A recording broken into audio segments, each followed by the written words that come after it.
Pride means just having the confidence to be who you are.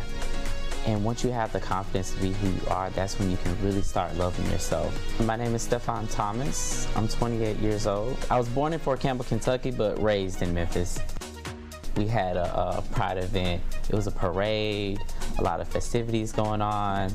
I could just see so many people being authentically themselves.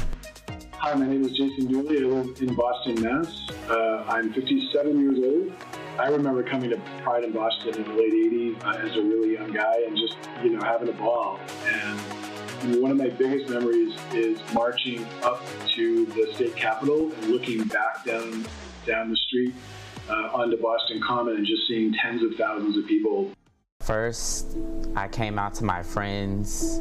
I want to say a year later, I came out to my mom, and she cried at first. And she didn't want any of her sons to be gay.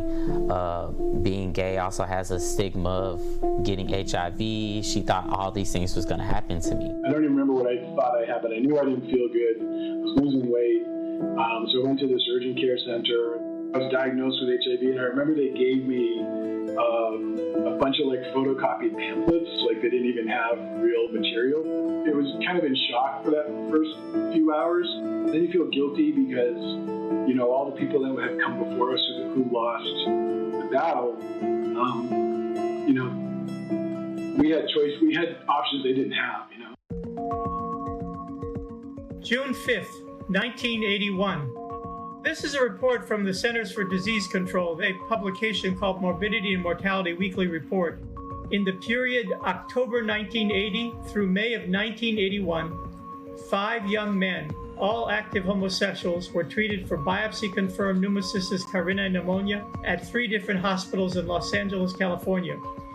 2 of the patients died. Around the time that this publication came out, we at the National Cancer Institute began seeing patients who were presenting particularly with these unusual cancers. This was the first indicator that something terrible was happening in the country. Scientists at the National Centers for Disease Control in Atlanta today released the results of a study which shows that the lifestyle of some male homosexuals has triggered an epidemic of a rare form of cancer. The scientists say this probably means they are dealing with some new deadly sexually transmitted disease. If you contracted HIV, there were no effective treatments. It was basically a death sentence. Many scientists of the time believed it was the virus that causes AIDS was inherently untreatable. We have a disease here which is new, which was not here a decade ago, and we have no cure. And worse than that is that the mortality rate is really astronomical. Young men who were previously healthy, in the prime of their lives, really, highly creative, highly productive, who developed a disease that totally destroyed them. There are 5 people that I know personally and closely that have died since last summer. Death didn't scare me. It was living with this for a long time. That's more frightening than death. I have 4 friends that have died. I have 2 friends that are dying. I listen to them. Brilliant people. Once we knew that HIV was caused by an unusual retrovirus, a kind of special virus that replicates in an unusual way, going from RNA to DNA. Once we had that information, we were able to focus on trying to identify medicinal agents that would work against it. This is what the HTLV-3 virus looks like. It was an enormous sense of relief, but also an enormous sense that so much more had to be done.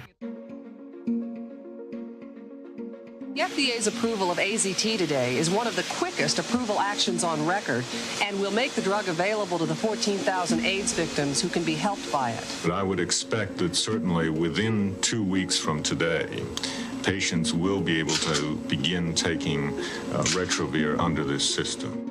It did prove that one could treat the virus and could have clinical benefit, and so that FDA approval meant almost everything. Whether by breakthrough or steady progress, we will beat this disease. I had a really hard hard time that first year with, dealing with the illness and getting on meds and figuring out how to be an HIV positive person. Started with not a handful, but several pills. Then it got down to a couple of pills and then eventually one pill. Some people have used the term cocktail. I like to use the word combination. I was able to stay undetectable, and that's really the goal. Were these people cured of HIV? No, they're not cured.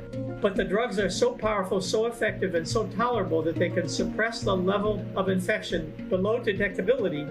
In 2017, my doctor's office, they asked me if I was interested in a clinical trial for an injectable HIV treatment. I wasn't so sure about the needle, getting injections part, but not having to take a pill every day, I was in. As experience grew, it became possible to begin treating earlier and earlier in AIDS, and then even to develop the concept of pre-exposure prophylaxis, where you start to treat patients even before they have a fulminant case or are even infected.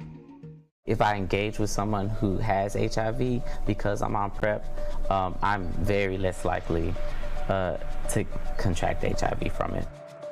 I didn't know a lot about PrEP, I just kind of knew of it, but the trial helped me learn and become knowledgeable. I just go every 2 months, and then I make my next appointment the same day I get shot. Sadly, a lot of people aren't open about their status.